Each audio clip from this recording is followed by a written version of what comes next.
혹독한 알래스카 앵커리지의 한겨울. 한 요양원에서 믿기 힘든 일이 터졌습니다. 3개월 만에 노인 낙상 사고 사망 70% 급감. 뜻밖의 사망 사고가 급감한 상황이라 보건복지부 긴급 조사팀 투입. 히터 오프인데 바닥이 따뜻합니다. 말이 됩니까? 팀장은 외칩니다. 신발 벗으세요. 맨발 터치, 숨 죽이는 순간 모두 멈췄습니다. 이거 바닥이 왜 이래? 따뜻해지면서 발이 녹잖아. 요양원 원장의 말 한마디. 한국이 지켜온 기술, 온돌입니다. 일정하게 고르고 깊은 온기. 기침, 기록, 하락. 긴급 호출 등 감소.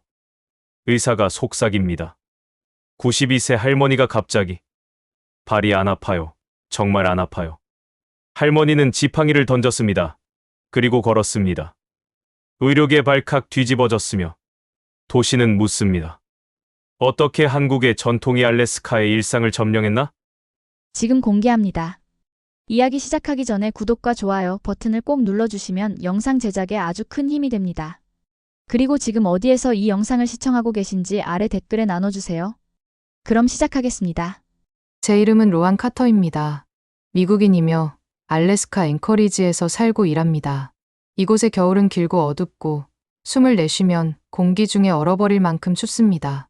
저는 노던 라이트 홈이라는 작은 요양원을 운영합니다. 지금은 12명의 어르신을 돌봅니다. 어떤 분들은 매주 가족이 찾아오지만 어떤 분들은 아무도 찾아오지 않습니다. 제 일은 어르신들이 안전하고 따뜻하고 배불리 먹고 편안하게 지내도록 하는 것입니다. 그리나 겨울이 오면 걱정도 많이 합니다. 난방비 걱정, 차가운 바닥에서 넘어지실까 하는 걱정, 겨울이 무거운 손처럼 이곳을 짓누르는 것에 대한 걱정입니다. 그래서 저는 겨울이 오면 장작 벽난로가 따뜻하게 지내는 최고의 방법이라고 믿었습니다. 춤추는 불꽃이 보이면 그 열을 믿을 수 있다고 생각했습니다. 할아버지는 오두막에 큰 돌 벽난로를 갖고 계셨는데 불은 정직해. 일하는 게 보이잖아라고 말씀하시곤 했습니다. 저는 그 말을 믿었습니다. 여기 알래스카 사람들은 다 그렇게 믿습니다. 우리는 수백 년 동안 나무를 태워왔으니까요. 그게 우리 정체성의 일부입니다. 저는 또 다른 걸 믿었습니다. 한국은 아주 멀리 있고 제 삶과는 아무 상관이 없다고요. 뉴스 헤드라인이나 스마트폰 브랜드, 젊은 직원들이 휴게실에서 틀어놓는 K-팝, 노래에서 그 이름을 알고 있었습니다. 하지만 한국이 우리가 잃어버린 무언가를 지키고 있었다는 걸, 단순하고 오래되고 강력한 무언가를 간직하고 있었다는 걸 상상조차 못했습니다. 그 겨울이 모든 걸 바꿔놓았습니다. 문제는 어느 월요일 새벽에 시작됐습니다. 정전이 됐습니다. 어둠 속에서 도미노가 쓰러지듯 블록마다 차례로 전기가 나갔습니다. 컴퓨터 화면이 검게 변했습니다. 복도 조명이 깜빡이다 꺼졌습니다. 비상 발전기마저 지치고 약한 소리를 냈습니다. 공용 거실에 오래된 프로판 히터를 켜고 침대마다 돌면서 모두 안전한지 확인했습니다. 가장 연세가 많으신 헤일 할머니는 두꺼운 이불 2장을 덮고도 떨고 계셨습니다. 저는 옆에 앉아 할머니 손을 잡았습니다. 차가웠습니다. 금속처럼요. 온도계는 온도가 13도를 가리켰고 계속 떨어지고 있었습니다. 이러다가 영하로 내려갈 것 같았습니다. 폭풍 라디오에서는 경고가 울려나왔습니다. 도로 폐쇄, 전선 끊김, 실내에 머무르라고요. 작은 캠핑용 버너에 물을 끓여서 방마다 뜨거운 차를 돌렸습니다. 공기는 금세 건조하고 추워졌습니다. 사람들이 기침을 하기 시작했습니다. 두 번째 재난은 다음 날 밤에 왔습니다. 요양원 동쪽 복도에서 수도관이 터졌습니다. 얼어붙는 안개처럼 가는 물줄기가 바닥에 뿌려졌습니다. 최대한 빨리 밸브를 잠갔지만 이미 피해는 발생했습니다. 뒷문 틈새로 들어오는 외풍이 젖은 바닥을 얼음판으로 만들어버렸습니다. 관리팀이 몇 시간 동안 헤어드라이어와 수건으로 녹이려고 애썼습니다. 저는 계속 생각했습니다.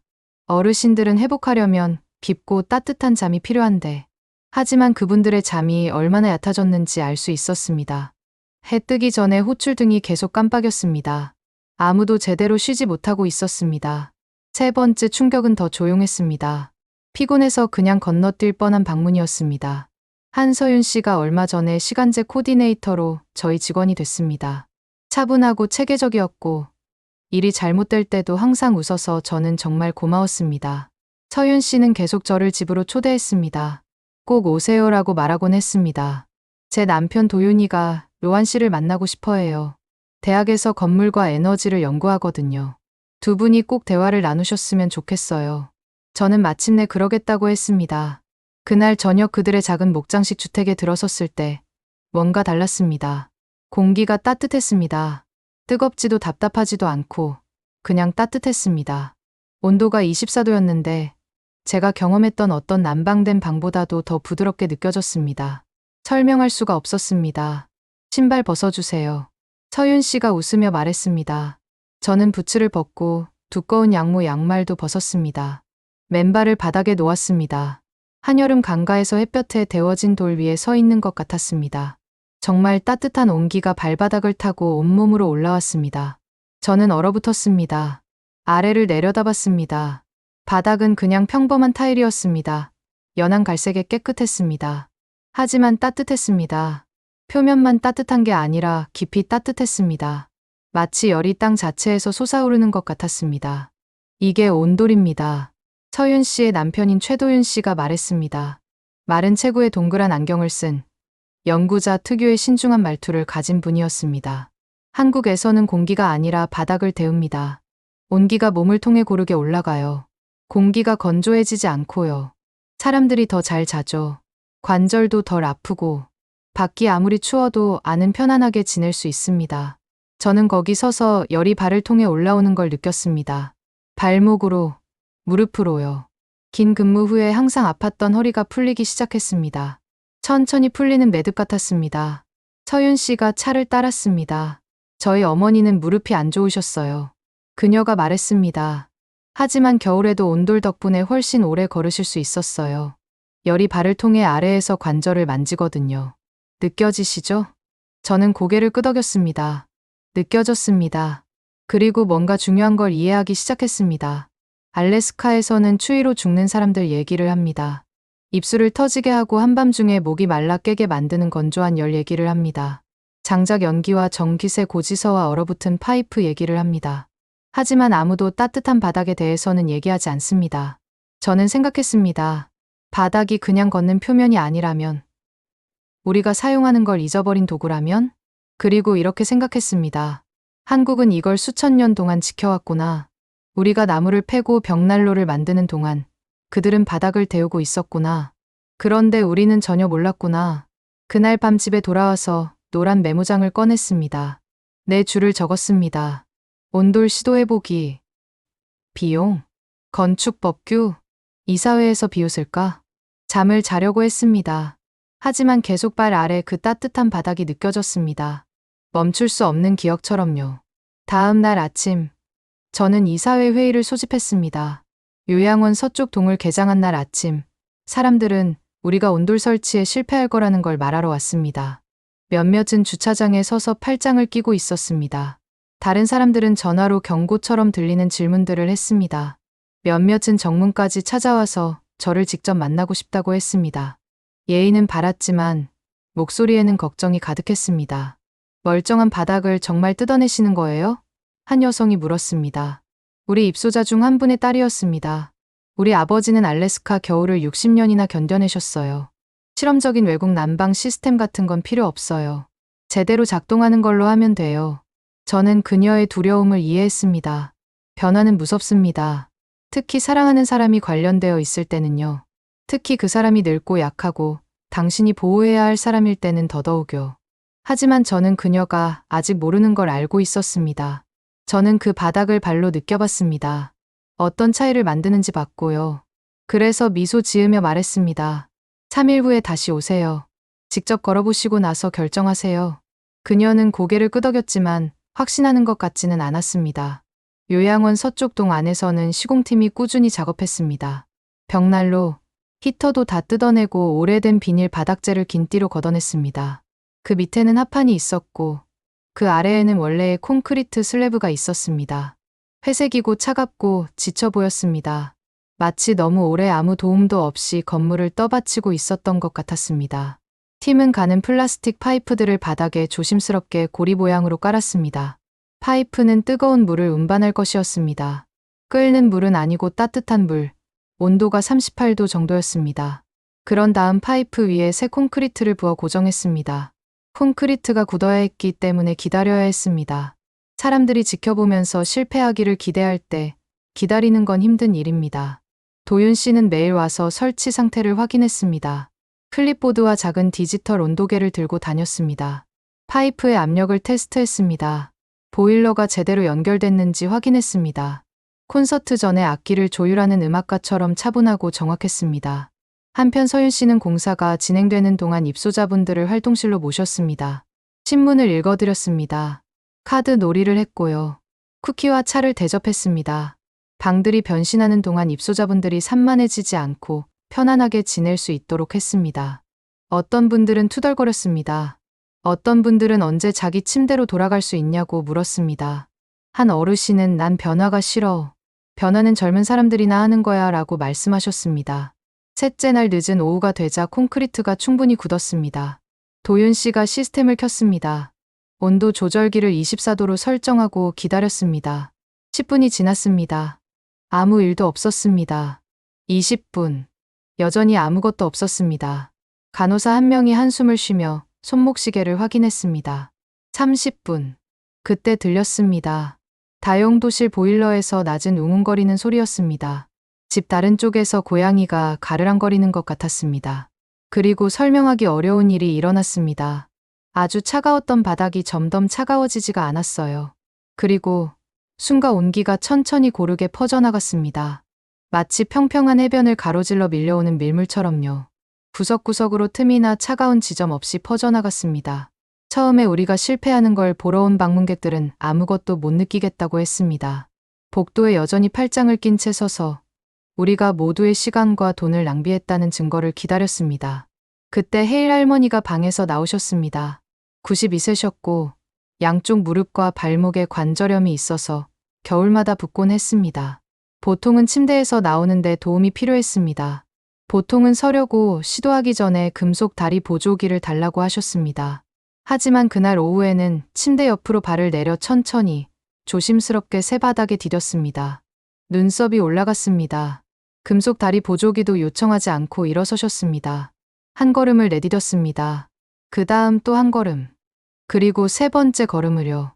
저는 할머니 발목을 지켜봤는데 작은 근육들이 통증으로 굳어지는 대신 제대로 움직이고 작동하는 게 보였습니다. 발이 비명을 안 질러. 발이 안 아파. 정말 안 아프다고 할머니가 조용히 말씀하셨습니다. 그리고 나서 92세 할머니는 지팡이를 던졌어요. 그리고 걸었어요. 주차장에서 저에게 질문했던 여성.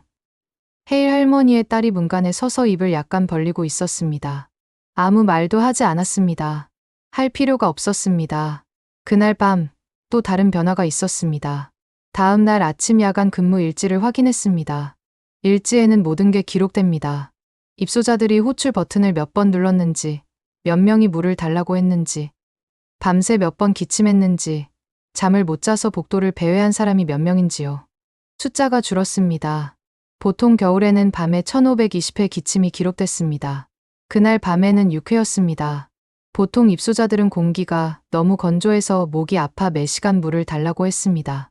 그날 밤에는 호출등이 거의 깜빡이지 않았습니다. 밤새 물을 찾던 어르신 0명. 불면증에 시달리는 어르신은 골아떨어졌습니다. 완전 꿈나라로 가셨죠. 저는 그 문장을 3번 읽었습니다. 그런 다음 커피를 한 잔 만들어서 책상에 앉아 잠깐이나마 우리가 뭔가 제대로 한 것 같다는 느낌을 받아들였습니다. 다음 날 아침, 저는 마크 존슨이 서쪽 동북도에 맨발로 서 있는 걸 발견했습니다. 그는 한 손에 신발을 들고 있었습니다. 마치 밖에서 놀고 막 들어온 꼬마 같았습니다. 민망해 보였습니다. 그냥 테스트 중이에요. 그가 재빨리 말했습니다. 저는 미소 지었습니다. 어떤데요? 그가 목을 가다듬었습니다. 숫자를 다시 계산해야겠어요. 이 시스템이 난방비의 40%만 절약해도 한 달에 $3,000로 예산에 되돌릴 수 있어요. 어쩌면 더 많을 수도 있고요. 그는 입소자들의 방을 힐끗 쳐다보았습니다. 알래스카 사람들은 누군가가 틀렸다고 말한다고 마음을 바꾸지 않습니다. 이웃이 문을 열고 들어오세요. 발 내려놓고요. 직접 느껴보세요라고 말할 때 바뀝니다. 그래서 우리는 마음 편히 바닥 밟는 금요일을 시작했습니다. 두꺼운 흰 포스터 보드에 검은 마커로 간단한 표지판을 만들었습니다. 신발은 벗고 질문은 환영. 노던 라이트 홈 정문에 걸었습니다. 매주 금요일 오후마다 요양원 서쪽 동을 방문객에게 개방했습니다. 누구든 올 수 있었습니다. 누구든 질문할 수 있었습니다. 누구든 부츠를 벗고 원하는 만큼 따뜻한 바닥에 서 있을 수 있었습니다. 서윤 씨는 참깨 쿠키를 구웠습니다. 화려하지 않은 단순한 것들이었습니다. 밀가루와 설탕, 그리고 편안함의 향기가 나는 참깨로요.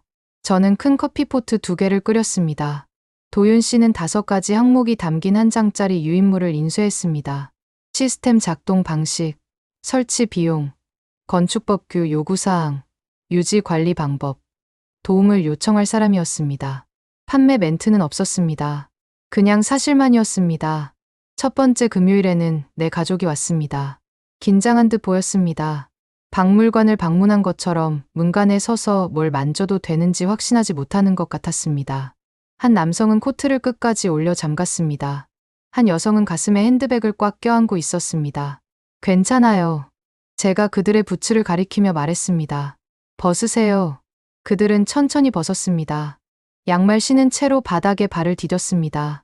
아주 가만히 서서 뭔가 이상하거나 잘못된 걸 느끼길 기다렸습니다.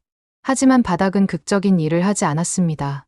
쉿소리도 웅웅거리는 소리도 빛나지도 않았습니다. 그냥 따뜻했습니다. 꾸준히, 고르게 따뜻했습니다. 약 30초 후, 그 남성의 어깨가 내려갔습니다. 여성은 눈을 감고 길고 조용한 숨을 내쉬었습니다. 그녀의 남편은 벽에 손을 대고 몸을 가누었는데 넘어질 것 같아서가 아니라 몇 달 만에 처음으로 등이 그렇게 풀렸기 때문이었습니다. 이거 진짜네. 그 남성이 거의 혼잣말처럼 말했습니다. 2번째 금요일에는 12명이 왔습니다. 3번째 금요일에는 방문객이 너무 많아서 복도가 스키 로지의 현관처럼 보였습니다. 부츠들이 2줄로 가지런히 늘어서 있었습니다. 작은 것도 있고 거대한 것도 있고 아직 눈 녹은 물이 뚝뚝 떨어지는 것도 있었습니다. 처음에 사람들은 수줍어했습니다. 너무 열심이거나 너무 감명받은 것처럼 보이고 싶지 않았습니다. 알래스카 사람들은 자부심이 강합니다. 우리는 혹독한 겨울을 견디고 새로운 방법이 옛 방식보다 더 잘 작동할 때 인정하는 걸 좋아하지 않습니다. 하지만 바닥은 자존심에 신경 쓰지 않았습니다. 그냥 계속 온기를 발산했습니다. 저는 그게 반복되는 걸 봤습니다. 누군가 입구 근처에 팔짱을 끼고 회의적인 표정으로 서 있다가요. 그러다 몸이 움직이기 시작합니다. 체중이 안정됩니다. 한숨을 쉬지 않던 남자에게서 작은 한숨이 새어나옵니다. 지친 여성이 무릎을 엄지로 문지르며 놀란 표정을 짓는데 마치 고통 없이 움직이는 게 어떤 느낌이었는지 방금 기억해낸 것 같았습니다. 어느 오후 길 위쪽에 사는 한 노인이 도윤 씨에게 조용히 말했습니다. 그의 목소리는 거칠었습니다. 중요한 말이 있을 때만 말하는 사람처럼요. 제 딸이 작년에 저희한테 다시 들어왔어요. 그가 말했습니다. 애가 2 있어요. 저희는 전기 히터 2개를 밤낮으로 켜서 집을 덥게 해요. 전기세가 눈사태예요. 겨울에 한 달에 $1,400, $1,500씩 나와요. 그런데도 바닥은 여전히 차가워요. 화장실은 얼음 위를 걷는 것 같아요. 애들은 아침에 방이 너무 추워서 침대에서 나오려고 하지 않고요. 도윤 씨가 고개를 끄덕였습니다. 끼어들지 않았습니다. 그냥 들었습니다. 왜 안 되는 걸까요? 그 남자가 물었습니다. 열을 집에 쏟아붓고 있는데 다 어디로 가는 거예요? 송풍기는 공기를 데웁니다. 도윤 씨가 설명했습니다. 공기는 가볍습니다. 빨리 움직이죠. 천장으로 올라가서 창문과 문 주변 틈으로 빠져나가요. 같은 공기를 계속해서 데우고 계속해서 잃는 겁니다. 온도는 다릅니다. 질량을 데워요.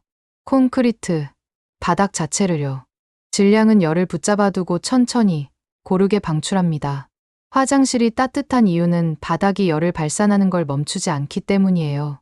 에너지는 덜 쓰지만 더 많은 온기를 느낍니다. 그 남자는 한참 동안 바닥을 응시했습니다. 우리는 누구에게도 결정을 강요하지 않았습니다. 브로슈어를 나눠주거나 뭔가에 등록하라고 요구하지 않았습니다. 대신 제안을 했습니다. 커뮤니티 센터에서 일주일 체험을요. 센터에는 겨울에 쓰지 않는 작은 회의실이 있었습니다. 임시 온돌 시스템을 설치할 수 있는 허가를 받았습니다. 난방 파이프 위에 얇은 콘크리트 층만 깔면 되는 영구적이지 않은 것이었습니다. 사람들은 원하면 매트를 깔고 잘 수 있었습니다. 커뮤니티 실험 같은 것이었습니다. 이상하게 들린다는 거 알고 있었습니다. 실내에서 캠핑하는 것 같았고요. 절박한 사람들만 시도할 것 같았습니다. 하지만 수요일이 되자 다음 주 체험에 등록하려는 사람들의 줄이 생겼습니다. 일요일까지 83가구가 따뜻한 바닥에서 자보았습니다. 그중 79가구가 대학에서 도윤씨 팀에게 훈련받은 지역 설치업자들과 계약을 맺었습니다. 그때 마을이 변하기 시작했습니다. 예전의 아침은 늘 춥게 시작됐습니다. 뻣뻣하고 피곤하게 깨어납니다. 슬리퍼 신고 장작 더미로 비틀거리며 가거나 발목 쪽이 얼마나 추운지 항상 거짓말하는 온도 조절기를 만집니다. 장작을 쪼갭니다. 젤을 긁어냅니다. 커피 앞에서 떨면서 집이 따뜻해지길 기다립니다. 이제는 점점 더 많은 사람들이 다르게 깨어났습니다. 따뜻한 부엌 바닥에 맨발로 서서 아침을 시작했습니다. 발가락을 물어뜯지 않는 화장실로 걸어 들어갔습니다. 더 쉽게 움직였습니다. 더 편하게 숨 쉬었습니다. 식료품점에서 사람들 얼굴을 보면 알 수 있었습니다. 눈가에 피로가 덜했습니다. 집 안 공기가 너무 건조해서 아파서 10초마다 헛기침하는 사람이 줄었습니다. 보건소에서 간호사들이 뭔가를 알아채기 시작했습니다. 천식과 기관지염으로 겨울에 악화되어 오는 사람이 줄었습니다. 건조한 공기로 인한 갈라진 피부와 코피 사례도 줄었습니다. 숫자는 작았지만 실제로 있었습니다. 노던 라이트홈에서도 야간 호출벨이 줄었습니다. 새벽에 입소자들이 침대에서 나올 때 미끄러지고 비틀거리는 일이 줄었습니다. 더 나은 수면, 더 나은 기분, 더 튼튼한 다리. 하지만 모두가 행복한 건 아니었습니다. 우리가 알래스카의 유산을 배신했다는 생각으로 뭉친 사람들의 작은 그룹이 만들어졌습니다. 그들은 우리가 알래스카의 삶의 방식을 버리고 있다고 말했습니다. 도시 곳곳에 도끼와 벽난로와 불꽃을 보여주는 포스터를 붙였습니다. 알래스카를 강하게 지키자. 우리가 어디서 왔는지 잊지 말자 같은 슬로건과 함께였습니다. 그들은 지역 라디오 방송국에 전화해서 우리가 외국으로부터 나약함을 수입하고 있다고 말했습니다. 한 남성은 방송에서 이렇게 말했습니다. 우리 조부모님들은 나무와 돌과 근성으로 버텼습니다. 이제 우리가 겨울을 나려면 한국 기술이 필요하다고 믿어야 한다고요? 다음엔 뭡니까? 사냥하는 법을 잊는 겁니까? 낚시하는 법을 잊는 겁니까? 알래스카 전통을 버리자고요? 저는 그의 분노를 이해했습니다. 변화는 상실처럼 느껴집니다. 특히 옛 방식이 정체성과 연결되어 있을 때는요. 하지만 저는 그가 틀렸다는 것도 알았습니다. 그래서 삼촌에게 전화했습니다. 삼촌 이름은 톰 카터입니다. 72살입니다. 아직도 매년 겨울마다 덫사냥을 하고 매년 가을마다 차고만한 높이로 장작을 쌓습니다. 제가 아는 가장 강인한 사람입니다. 누가 옛 알래스카 방식을 대표한다면 바로 삼촌이었습니다. 토요일 아침에 블랙커피가 든 보온병을 들고 진지한 표정으로 오셨습니다. 공용 거실에 앉았습니다. 저는 삼촌을 설득하려고 하지 않았습니다. 그냥 부츠를 벗고 바닥에 서달라고만 부탁했습니다. 삼촌은 그렇게 했습니다. 한마디도 하지 않고 꼬박 1분을 서 계셨습니다. 그러고는 여전히 맨발인 채로 안락의자 중 하나에 앉아 커피를 한 잔 따랐습니다. 너한테 2가지 이야기를 해주고 싶구나. 삼촌이 말했습니다. 첫 번째 이야기는 20년 전 겨울에 삼촌 집 수도관이 꽁꽁 얼었던 것이었습니다. 오두막의 장작 난로는 활활 타올랐습니다. 너무 뜨거워서 난로 파이프가 빨갛게 빛났습니다. 하지만 추위는 여전히 마룻바닥 틈으로 기어들어왔습니다. 불에서 겨우 90cm 떨어진 곳에 서 있었는데도 발가락이 감각을 잃었습니다. 이를 닦으려면 맨비에 눈을 녹여야 했습니다. 두 번째 이야기는 15년 전 삼촌이 한국 서울로 여행 갔던 것이었습니다. 군대 시절 친구가 방문하라고 초대했습니다. 친구 아파트에 도착했을 때 친구가 신발 벗어라고 했습니다. 삼촌은 부츠를 벗었습니다. 바닥에 발을 디뎠습니다. 그리고 2시간 동안 부츠를 다시 신는 걸 잊어버렸습니다. 거기 앉아서 차 마시고 옛날 이야기 나누는데 아예 의식을 못했어. 삼촌이 말했습니다. 마침내 시계를 보고 내가 얼마나 오래 있었는지 깨달았을 때 스스로를 비웃었지. 하지만 발도 안 아팠어. 허리도 안 아팠고 기분이 좋았어. 삼촌이 저를 봤습니다. 전통이라는 건 삼촌이 천천히 말했습니다. 같은 일을 영원히 하는 게 아니야. 우리가 처음에 그걸 한 이유를 지키는 거지. 우리는 사람들을 살리려고 장작을 태웠어. 따뜻하게 하려고, 안전하게 하려고. 한국 바닥이 사람들을 더 잘 살린다면 방법을 바꿔서 약속을 지키는 거야. 제 가슴속에서 뭔가 팽팽했던 게 풀렸습니다. 다음 금요일, 삼촌은 정문 표지판 옆에 서서 방문객들에게 커피를 따라줬습니다. 들으려는 사람이면 누구에게든 두 가지 이야기를 들려줬습니다. 얼어붙은 파이프에 대해, 서울 아파트에 대해, 전통이 진짜로 의미하는 게 뭔지에 대해서요. 그게 제 차트와 데이터가 했던 것보다 더 많은 마음을 움직였습니다. 그달 말까지 17가구가 더 집에 온돌 시스템을 설치했습니다. 지역 철물점이 파이프와 부속품을 취급하기 시작했습니다. 2명의 계약업자가 복사난방 설치만 전문으로 하는 사업체를 열었습니다. 그리고 매주 금요일마다 사람들이 계속 왔습니다. 부츠를 벗었습니다. 발을 내려놓았습니다. 그리고 머물렀습니다. 드디어 알래스카 기후에 맞는 위기가 찾아왔습니다. 2월 중순, 블리자드가 하늘을 가로지르는 하얀 커튼처럼 만 위로 휘몰아쳤습니다. 1시간 안에 마을이 사라졌습니다. 창가에 서서 9m 떨어진 가로등도 볼 수 없었습니다. 나무도 보이지 않았습니다. 우리 주차장 끝도 보이지 않았습니다. 모든 게 하였습니다. 공기, 땅, 하늘이 모두 흐려져 끝없는 바람과 눈에 지직거리는 소리로 뒤섞였습니다. 전력망은 첫 1시간을 버텼습니다. 그 다음 2시간, 그 다음 3시간, 정확히 오후 4시 12분에 불빛이 한 번, 2번 깜빡이더니 꺼졌습니다. 우리는 준비되어 있었습니다. 비상 계획을 너무 많이 작성해서 모두가 외우고 있었습니다. 모든 복도에 배터리로 작동하는 랜턴을 켰습니다. 모든 입소자가 방에 계신지 확인했습니다. 혹시 모르니 공용 공간에 비상용 프로판 히터를 꺼내 켰습니다. 우리는 이 훈련을 수십 번 연습한 사람들의 차분한 효율성으로 건물을 다녔습니다. 하지만 이번엔 뭔가 달랐습니다. 요양원 세동들, 온돌이 깔린 곳에서는 방이 따뜻하게 유지되었습니다.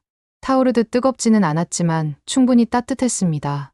바닥 아래 콘크리트 슬래브가 배터리처럼 열을 품고 있었습니다. 전기가 나가고 보일러가 꺼졌는데도 저장된 온기가 몇 시간 동안 계속 위로 발산되었습니다. 온도는 천천히 부드럽게 떨어져서 우리에게 당황하지 않고 생각하고 계획할 시간을 주었습니다. 오래된 동에서는 전기가 끊기자마자 전기 히터가 즉시 꺼졌습니다. 30분 안에 그 방들은 차갑고 메말랐습니다. 공기가 건조하고 날카로워졌습니다. 입소자들이 여분의 스웨터와 담요로 몸을 감싸기 시작했습니다. 몇 분은 기침하기 시작했습니다. 오후 6시쯤 누군가 정문을 세게 두드렸습니다. 문을 열자 카메라를 어깨에 메고 장갑 낀 손에 마이크를 든 젊은 남자가 문 속에 서 있었습니다. 얼굴은 바람에 빨갰고 안경은 김이 서려 있었습니다. 채널 7 뉴스입니다. 그가 폭풍을 뚫고 소리쳤습니다. 시설들이 정전에 어떻게 대처하는지 취재하고 있습니다. 들어가서 몇 가지 질문 드려도 될까요? 저는 그를 들여보냈습니다. 그는 부츠에서 눈을 털어내고 주위를 둘러보며 혼란스러워했습니다. 여기는 왜 이렇게 조용한 거예요? 그가 물었습니다. 저는 세동을 가리켰습니다. 사람들이 자고 있어서요. 그가 눈을 깜빡였습니다. 자고 있다고요? 정전 중에요. 직접 보러 가시죠. 제가 말했습니다. 복도를 따라 그를 안내했습니다. 헤일 할머니 방 밖에서 멈췄습니다. 문을 살짝만 열었습니다. 할머니는 호치불 아래 옆으로 누워 계셨고 천천히 고르게 숨쉬고 계셨습니다. 방은 어둡고 평화로웠습니다. 바닥에서 올라오는 온기가 만지지 않아도 느껴졌습니다. 기자가 응시했습니다. 어떻게 이게 가능하죠? 복사난방입니다. 제가 말했습니다. 한국 온돌이요. 전기가 나가도 바닥이 열을 품고 있어요. 천천히 방출하죠. 사람들은 따뜻하게 있습니다. 차분하게 있고요. 그리고 잡니다. 그가 촬영해도 되냐고 물었습니다. 저는 오늘 밤은 안 된다고, 사람들을 쉬게 해야 한다고 말했습니다. 하지만 폭풍이 잦아들면 내일 제대로 된 인터뷰를 위해 다시 올 수 있다고 했습니다. 그는 다음 날 왔습니다. 아침, 바람이 잦아들고 전기가 다시 들어왔습니다. 기자는 카메라와 질문으로 가득 찬 노트를 들고 돌아왔습니다. 우리는 단계별로 시스템을 안내했습니다. 간단한 언어를 사용했습니다. 파이프 안에 따뜻한 물, 열을 품고 있는 콘크리트 슬래브, 바닥 전체의 균일한 온도, 공기를 불어내지 않음. 건조함 없음. 더 나은 수면. 더 적은 낙상. 도윤 씨는 차분하고 신중한 방식으로 과학을 설명했습니다. 서윤 씨는 어머니의 무릎과 온돌이 한국에서 수천 년 동안 어떻게 사용되었는지 이야기했습니다. 저는 기록을 보여드렸습니다. 기침, 낙상, 수면, 그리고 에너지 요금에 대한 데이터를요. 인터뷰 마지막에 기자가 한 가지를 더 촬영해도 되냐고 물었습니다. 장갑을 벗고 맨손을 화장실 바닥 타일에 눌렀습니다. 그러고는 부츠와 양말을 벗고 발을 내려놓았습니다. 한참 동안 그대로 서서 아무 말도 하지 않았습니다. 이거 촬영할 수 있어요? 그가 카메라 기사에게 물었습니다. 그 클립은 그날 밤 지역 저녁 뉴스에 나갔습니다. 15초밖에 안 되었습니다. 장갑 낀 손, 그 다음 맨발이 따뜻한 타일 바닥에 눌려지는 동안 기자의 목소리가 말했습니다. 이것이 정전 중에 사람들을 안전하게 지킨 것입니다. 클립은 지역에만 머물지 않았습니다. 다음 날 아침까지 페어뱅크스 방송국에서 가져갔습니다. 그 다음 포틀랜드, 그 다음 시애틀. 누군가 온라인에 올렸고 퍼져나갔습니다. 제 전화기가 전화와 이메일, 문자 메시지로 울리기 시작했습니다. 다른 주의 기자들, 블로거들, 조언을 구하는 사람들, 계약 업체를 찾는 사람들, 그냥 감사하다고 하는 사람들. 이틀 동안 잠을 많이 자지 못했습니다. 그러다 셋째 날 편지를 받았습니다. 얇은 흰 봉투에 공식 레터헤드가 있었습니다. 알래스카 보건사회복지부.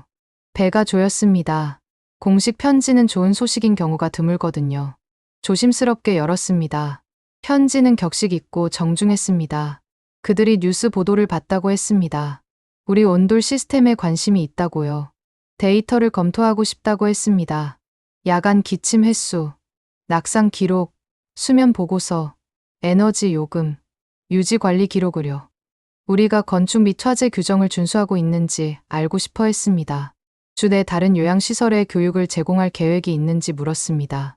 편지 맨 아래, 타이핑된 서명 아래에 누군가 파란 잉크로 손글씨 메모를 추가했습니다. 20년 전 서울 여행 중에 한 번 온돌에 섰습니다. 그 이후로 계속 기억하고 있습니다. 여기에 이걸 가져와 주셔서 감사합니다. 그 줄을 3번 읽었습니다. 그러고는 앉아서 답장을 썼습니다. 우리는 인상적이거나 거창하게 보이려고 하지 않았습니다. 가능한 한 명확하게 진실을 제시했을 뿐입니다. 기록을 첨부했습니다. 모든 기침, 모든 낙상, 모든 호출벨, 모든 공과금 청구서를요. 설치 과정 사진도 포함했습니다. 도윤 씨의 기술 도면과 유지 관리 일정도 포함했습니다.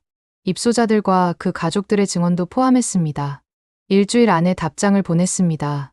그로부터 일주일 후 보건부의 작은 팀이 도착했습니다. 3명이었습니다. 여성 2명과 남성 1명으로 모두 정장을 입고 클립보드를 들고 있었습니다. 그중 1명은 디지털 습도계를 갖고 있었습니다. 공기 중 습도를 측정하는 장치입니다. 그들은 전문적이면서도 친절했습니다. 건물 양쪽 동을 걸어 다니며 메모했습니다. 새 동에서 습도계는 45%를 가리켰습니다. 오래된 동에서는 29%였습니다. 상당한 차이네요. 여성 중 1명이 적으면서 말했습니다. 건조한 공기는 목과 폐를 손상시킵니다. 제가 말했습니다. 사람들이 더 많이 기침하게 하죠. 밤에 목마르게 하고요. 피부를 갈라지게 합니다. 온돌은 공기를 건조하게 만들지 않습니다. 뜨거운 공기를 불어내지 않으니까요. 그냥 바닥에서 온기를 발산할 뿐입니다. 남자가 고개를 끄덕였습니다. 한 가지 시도해봐도 될까요? 그가 물었습니다. 물론이죠. 화장실 중 한 곳에 신발이나 양말 없이 서봐도 될까요? 저는 미소 지었습니다. 네. 3사람 모두 복도에서 신발과 양말을 벗었습니다.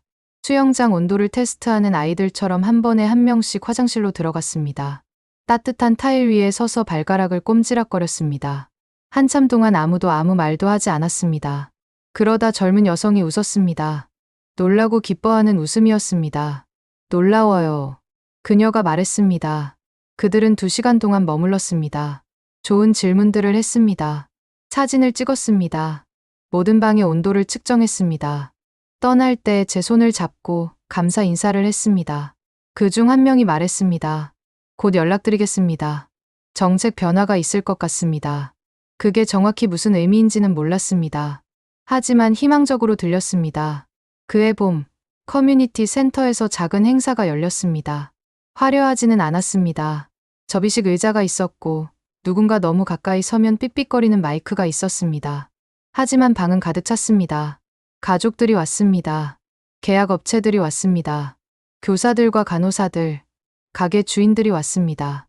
톰 삼촌도 깨끗한 플란넬 셔츠와 좋은 부츠를 신고 왔습니다.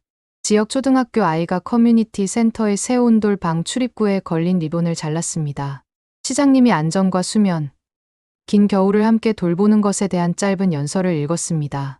그러고는 누군가 문 옆에 걸 나무 표지판을 공개했습니다. 온돌의 날, 매년 12월 첫째 금요일. 사람들이 박수를 쳤습니다. 크거나 극적이지는 않았습니다. 이런 메시지를 담은 박수였습니다. 우리는 당신들을 봅니다. 감사합니다. 이건 중요합니다. 서윤 씨와 도윤 씨는 방 뒤쪽에 서서 손을 잡고 있었습니다.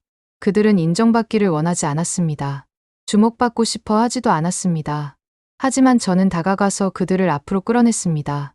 그러자 사람들이 다시 박수를 쳤습니다. 이번엔 더 길게, 더 따뜻하게요. 도윤 씨가 조심스럽고 정확한 영어로 짧게 말했습니다. 한국에 대해 이야기했습니다. 온돌이 전쟁과 폭풍, 깊은 겨울을 거쳐 수천 년 동안 가족들을 따뜻하게 지켜온 방법에 대해 말했습니다. 열을 믿을 수 있는 것으로, 화려하지도 시끄럽지도 않지만 꾸준하고 다정한 것으로 이야기했습니다. 서윤 씨가 한 문장을 덧붙였습니다. 우리 할머니들이 알았던 것을 나눌 수 있어서 기쁩니다. 그 후방이 조용해졌습니다. 좋은 종류의 침묵이었습니다. 그 몇 달 동안 우리가 시작한 일에 무게를 더하는 세 가지 일이 더 있었습니다. 첫째, 마을 북쪽의 초등학교에서 유치원 교실에 온돌을 설치하는 것을 도와달라고 요청했습니다. 어린아이들은 바닥에 앉아 책을 읽고 글자를 분류하고 블록으로 만들기를 하는데 겨울에는 발이 너무 추워서 움츠리고 집중력을 잃거든요. 2달 안에 바닥이 따뜻해졌습니다. 선생님이 작은 불가사리처럼 맨발을 펼치고 바닥에 다리를 꼬고 앉아 웃고 있는 20명의 어린이 사진을 보내주셨습니다. 둘째, 계곡의 한 병원이 주입실에 온돌을 설치했습니다. 암이나 다른 심각한 질병으로 몇 시간 동안 앉아 정맥주사 치료를 받는 곳입니다. 병원장이 저에게 편지를 썼습니다. 환자들이 덜 긴장합니다. 편안해하죠. 쉬고요. 도움이 됩니다. 셋째, 해안의 우리 자매 마을. 200명도 안 되는 작은 곳에서 사진을 보냈습니다. 거실에 3세대의 가족이 책과 담요, 차 머그잔과 함께 바닥에 누워있는 모습이었습니다. 조부모님들, 부모님들, 아이들 모두 함께였습니다. 설명에는 이렇게 적혀 있었습니다. 우리는 보통 폭풍이 몰아칠 때 잠을 못 잡니다. 어젯밤엔 잤습니다. 저는 그 사진을 사무실 게시판에 꽂아뒀습니다. 지치거나 의심스럽거나 압도될 때마다 그걸 봅니다. 왜냐하면 이게 항상 중요했던 것이니까요. 기술이 아니라요. 누군가가 틀렸다는 걸 증명하는 것도 아니고요. 그냥 수면입니다. 그냥 온기요. 그냥 추위 속에서 서로를 돌보는 사람들입니다. 여름이 되자 알래스카 전역에 12개 시설이 생겼습니다. 우리 같은 요양원도 있었습니다. 작은 병원도 있었습니다. 하나는 페어뱅크스의 노숙자 쉼터였는데 동상에 걸린 발가락을 안고 따뜻하게 잘 곳이 없어 들어오는 사람들이 있는 곳이었습니다. 모두 온도를 설치했습니다. 모두 기록을 남기고 있었습니다. 모두 같은 것을 보고했습니다. 더 나은 수면, 더 적은 낙상사고, 더 낮은 난방비, 더 따뜻한 화장실. 우리는 복잡한 기술 용어 대신 그림이 있는 간단한 한 장짜리 안내서를 만들었습니다. 사람들이 혼란스럽거나 압도당하는 느낌을 받지 않기를 바랐습니다. 온돌이 정확히 무엇인지, 어떻게 안전하게 설치하는지 이해하길 원했습니다. 안내서에는 파이프, 콘크리트, 보일러, 온도 조절기가 나와 있었습니다. 누구나 따라할 수 있는 쉬운 말로 각 단계를 설명했습니다. 각 새 시설의 설치업자 2명과 간호사 1명을 보냈습니다. 그들은 팀으로 함께 일했습니다. 설치업자들은 공사를 했습니다. 간호사는 직원과 입소자들에게 무엇을 기대해야 하는지 설명했습니다. 바닥이 어떤 느낌일지, 따뜻해지는데 얼마나 걸릴지, 왜 건강과 안전에 중요한지요. 우리는 매번 같은 5가지를 말했습니다. 첫째, 좋은 단열재부터 시작하세요. 둘째, 건축법규를 존중하세요. 셋째, 파이프 루프를 균일하게 유지하세요. 넷째, 사람들에게 맨발 테스트를 가르치세요. 신발과 양말을 벗고 바닥에 서게 하세요. 직접 느끼게 하세요. 다섯째, 열을 기기나 속임수로 팔지 마세요. 사람들이 더 큰 질문을 하기 시작했습니다. 왜 우리는 전에 이걸 하지 않았을까? 저는 영리한 답이 없었습니다. 진실은 단순하고 약간 부끄러웠습니다. 나라들은 멀리서 볼 수 없는 주머니에 보물을 간직합니다. 한국은 다른 나라들이 잊어버리거나 작은 부분만 따라하는 동안 수천 년 동안 온도를 살려뒀습니다. 한국에서는 온돌이 아파트의 대규모 지역 난방 시스템으로 발전했지만 동시에 아기들이 따뜻한 바닥에서 기어다니고 조부모님들이 뻣뻣한 다리를 고통 없이 펴는 작은 전통 가옥에도 남아 있었습니다. 현대 기술이면서 동시에 고대 전통이었습니다. 사람들이 더 편하게 숨쉬고 더 쉽게 움직이고 더 깊이 자게 했습니다. 저는 공개적으로 불편한 말을 하기 시작했습니다. 주 신문의 한 기자가 전화해서 왜 온돌이 중요한지 설명해달라고 했습니다. 저는 깊게 숨을 들이쉬고 진실을 말했습니다. 한국이 없었다면 우리는 제때 이걸 기억하지 못했을 겁니다. 제가 말했습니다. 이 아이디어를, 이 바닥을, 이 시스템을, 온기에 대한 이런 사고방식을 빌리지 않았다면 우리나라는 계속 엄청난 난방비를 냈을 겁니다. 집 안공기를 계속 건조하게 만들어서 사람들을 아프게 했을 거고요. 노인들이 차가운 화장실 바닥에서 미끄러져 넘어지는 걸 계속 지켜봤을 겁니다. 조용히 예방 가능한 추위로 사람들을 계속 잃었을 거고요. 불어대는 공기를 진짜 돌봄으로 착각했을 겁니다. 휴식보다 소음을 계속 선택했을 거고요. 기자가 잠시 조용했습니다. 그러고는 물었습니다. 한국이 우리를 구했다고 말씀하시는 건가요? 저는 그것에 대해 신중하게 생각했습니다. 그들이 단순하고 깊은 무언가를 상기시켜줬다고 말하는 겁니다. 제가 말했습니다. 우리가 실제로 사는 곳에, 발이 닿는 땅에, 몸이 쉬는 곳에 온기를 지켜뒀습니다. 그리고 우리는 한국에게서 배웠습니다. 만약 우리가 이걸 잊는다면 세상은 손이 다른 손을 잡든 몸을 돌보는 삶의 방식을 잊는 겁니다. 우리는 폭풍 속에서 그게 필요합니다. 병원에서 필요하고요.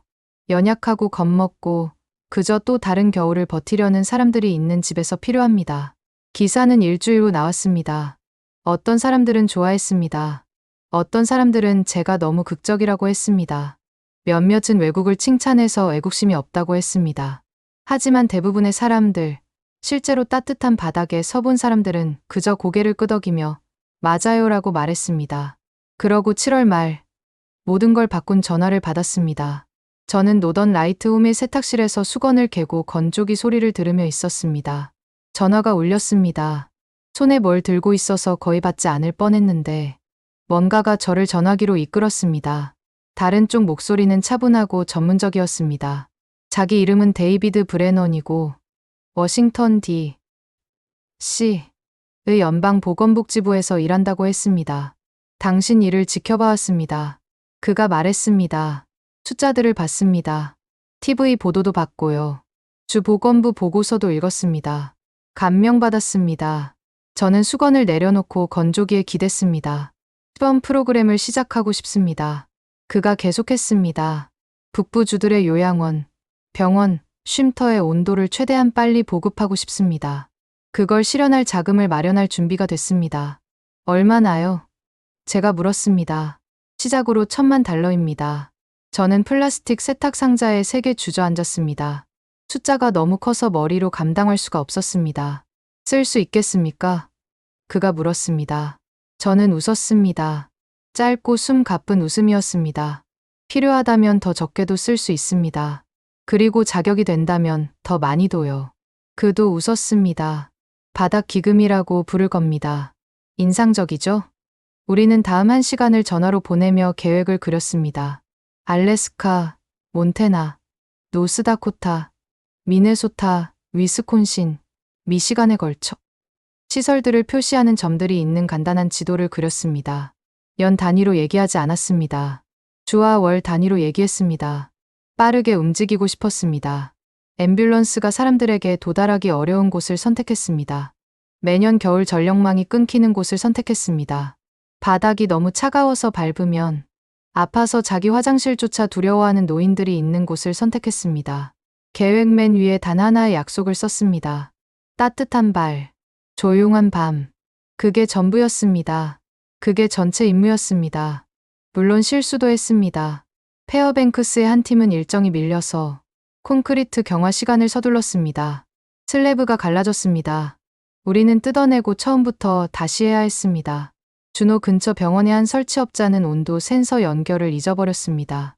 시스템이 과열되어 안전 조치로 스스로 꺼졌습니다. 도윤 씨를 보내서 고쳐야 했습니다. 작은 마을의 한 집은 거실 모퉁이에서 파이프 루프가 너무 촘촘하게 교차했습니다.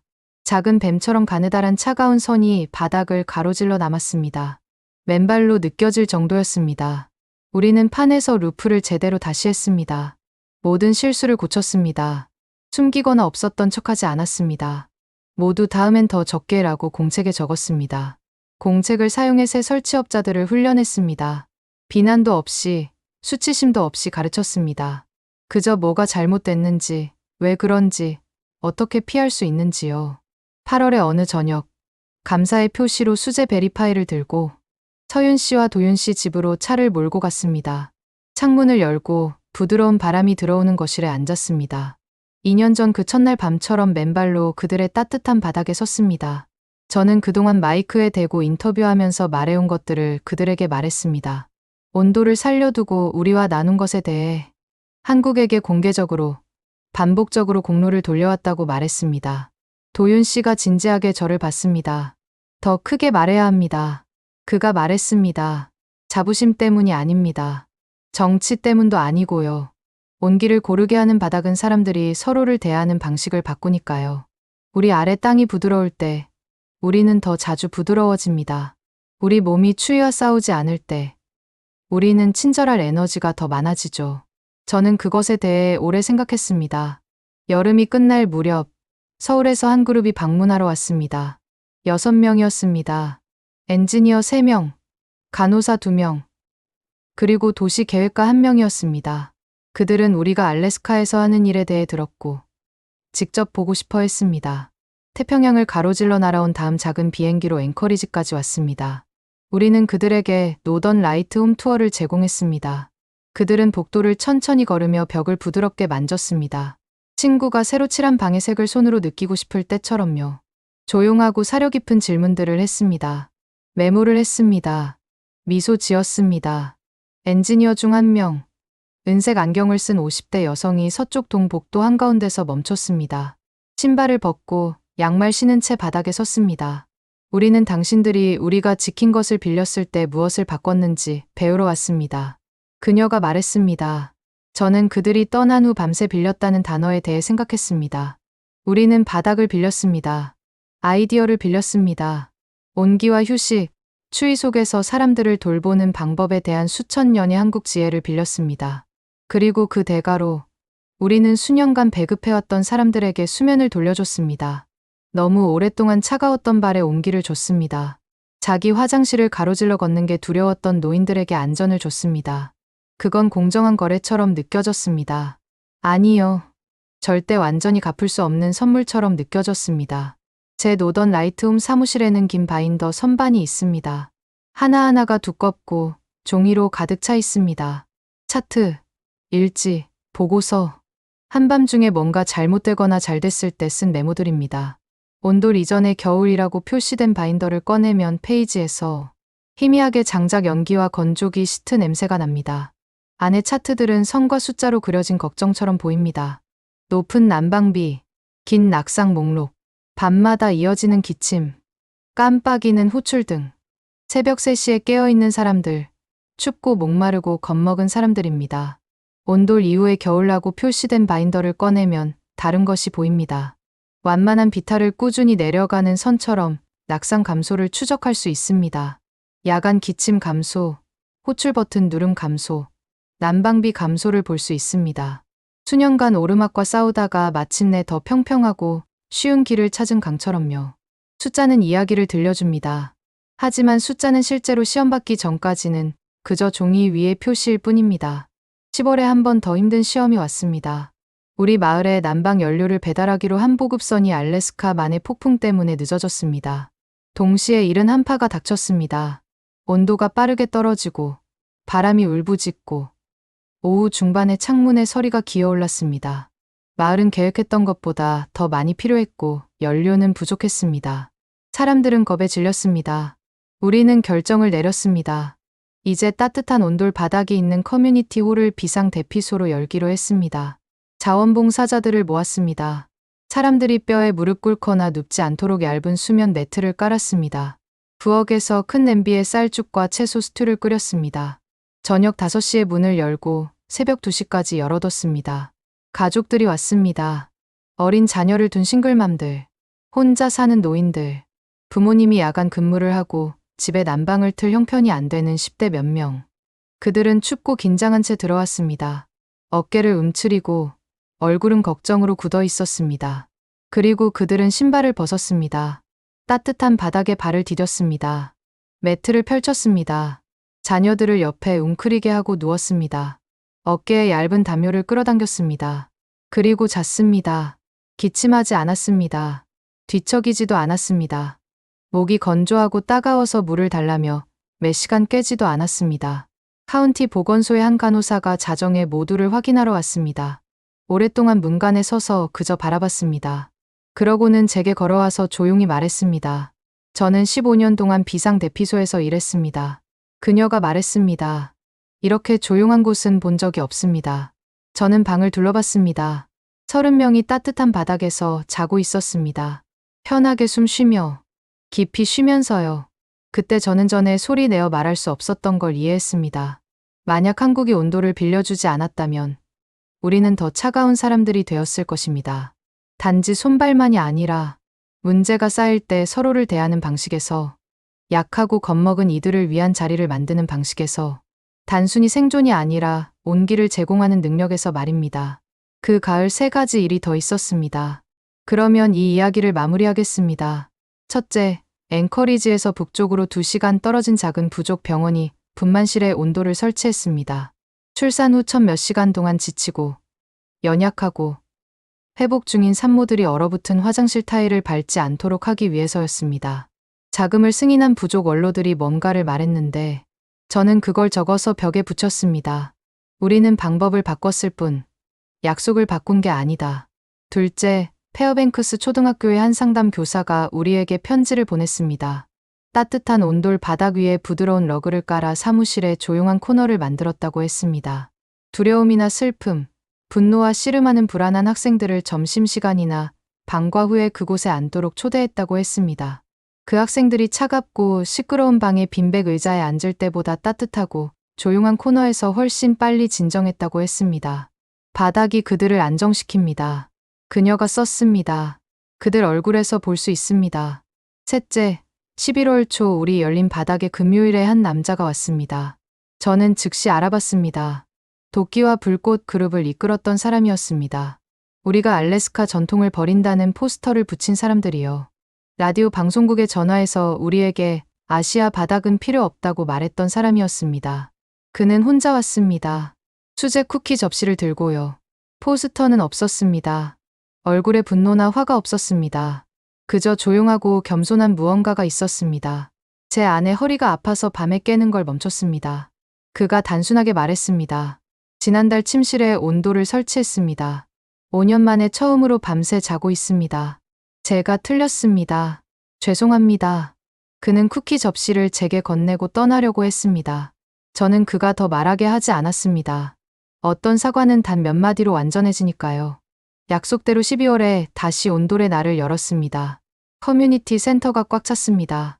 가족들, 계약업체들, 간호사들, 교사들, 가게 주인들, 어르신들 모두가 왔습니다. 이번에는 시장님이 연설하지 않았습니다. 대신 에마라는 7살 여자아이가 마이크 앞에 섰습니다. 그녀의 할머니는 노던 라이트홈에 사셨습니다. 에마는 매주 일요일 방문했습니다. 그녀는 크고 진지한 눈으로 군중을 바라보며 말했습니다. 저는 따뜻한 발가락으로 양치하는 게 좋아요. 방이 웃음으로 터졌습니다. 오랫동안 겁먹었다가 마침내 덜 겁먹은 마을이 만드는 그런 웃음이었습니다. 우리는 해냈어. 우리는 괜찮아. 이제 숨 쉴 수 있어. 라는 의미의 웃음이었습니다. 우리는 추운 날들을 견디며 파이프를 깐 설치업자들에게 박수를 보냈습니다. 꼼꼼한 기록을 남긴 간호사들에게 박수를 보냈습니다. 아무것도 바라지 않고 집을 열어 지식을 나눠준 서윤 씨와 도윤 씨에게 박수를 보냈습니다. 단순히 문을 열고 들어오세요. 신발 벗으세요. 이걸 느껴보세요 라고 말한 사람들에게 박수를 보냈습니다. 저녁이 끝날 무렵 전국 뉴스 네트워크의 한 기자가 저를 옆으로 끌었습니다. 그녀는 행사를 촬영하고 있었습니다. 한 번 더 인터뷰하고 싶어 했습니다. 이게 얼마나 중요한지에 대해 꽤 강한 말씀을 하셨습니다. 그녀가 우리 사이에 마이크를 들고 말했습니다. 한국에 대해, 우리가 배운 것에 대해, 배우지 않았다면 어땠을지에 대해서요. 그 말들을 다시 하실 수 있나요? 카메라 앞에서요? 저는 한국에 대해 생각했습니다. 뉴스 클립이나 스마트폰 광고에서 본 장소로서가 아닙니다. 지도 위에 이름도 아니고요. 진짜 사람들로 가득한 진짜 장소로서의 나라로서요. 수천 년 동안 바닥 아래에 참을성 있고 겸손한 온기를 지켜온 곳입니다. 전쟁과 폐허, 급속한 근대화를 거쳐 가난과 불을 거쳐 끊임없는 변화를 거치며 한국은 온도를 살려뒀습니다. 그리고 우리가 필요할 때 우리와 나눴습니다. 신발을 벗고 듣고자 하는 누구와도요. 저는 카메라를 보며 명확하게 말했습니다. 한국은 이런 종류의 온기를 살려두는데 최고입니다. 제가 말했습니다. 오래되고 정확합니다. 겸손하면서 강력하죠. 효과가 있습니다. 만약 우리가 한국의 본보기를 잃었다면, 그들이 온도를 잊어버렸거나 우리가 너무 자랑스러워서 그들에게서 배우지 않았다면, 우리가 실제로 사는 땅 가까이의 수면과 호흡, 균형을 유지하는 길을 잃었을 것입니다. 만약 우리나라가 올해 한국에게서 배우지 않았다면, 우리는 이번 겨울에 더 나빴을 것입니다. 그리고 다음 겨울에도, 그 다음 겨울에도요. 그리고 만약 세상이 한국이 지킨 것을 잊는다면, 세상은 온도만이 아니라 여러 면에서 더 추워질 것입니다. 카메라 불이 꺼졌습니다. 기자가 고개를 끄덕이며 감사 인사를 했습니다. 사람들은 다과 테이블로 흘러갔습니다. 누군가 음악을 틀었습니다. 팝송이었는데 모퉁이에서 10대 그룹이 춤 연습을 시작하게 만들었습니다. 웃으면서 서로 부딪히면서요. 가족들이 쿠키 접시와 뜨거운 사과주 잔 주위에 모였습니다.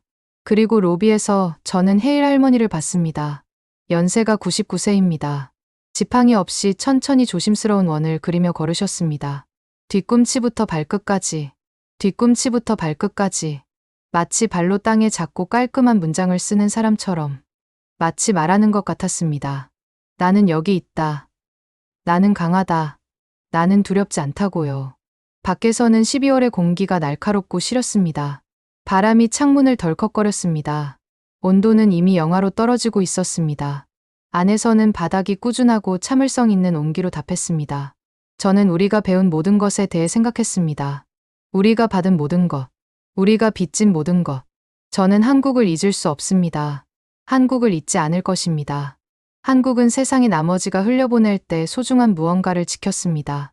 한국은 온기가 땅에서 시작되어야 한다는 걸 기억했습니다. 몸이 쉬고 발이 닿고 아이들이 노는 땅에서요. 한국은 열이 단지 온도에 관한 게 아니라는 걸 이해했습니다.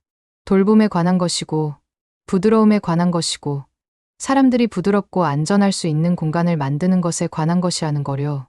한국은 그것을 우리와 나눴습니다. 자유롭게, 너그럽게, 우리에게 한국인이 되거나 우리의 정체성을 버리라고 요구하지 않고요. 그저 이건 효과가 있는 것입니다. 이건 친절한 것입니다.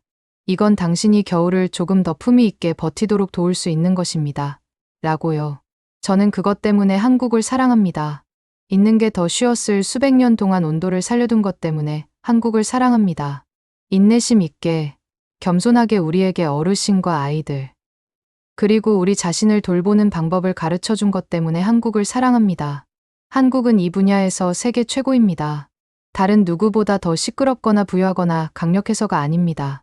진실한 것을 지켰기 때문입니다. 단순한 것을, 사람을 먼저 생각하는 것을요. 그리고 이제 그들 덕분에 우리도 그렇게 할 줄 압니다.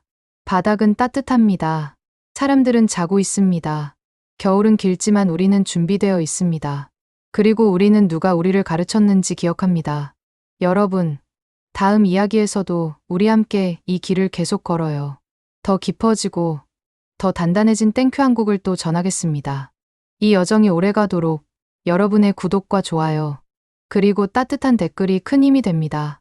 지금까지 땡큐 한국이었습니다. 함께 걸어주셔서 고맙습니다. 다음 편에서 뵐게요.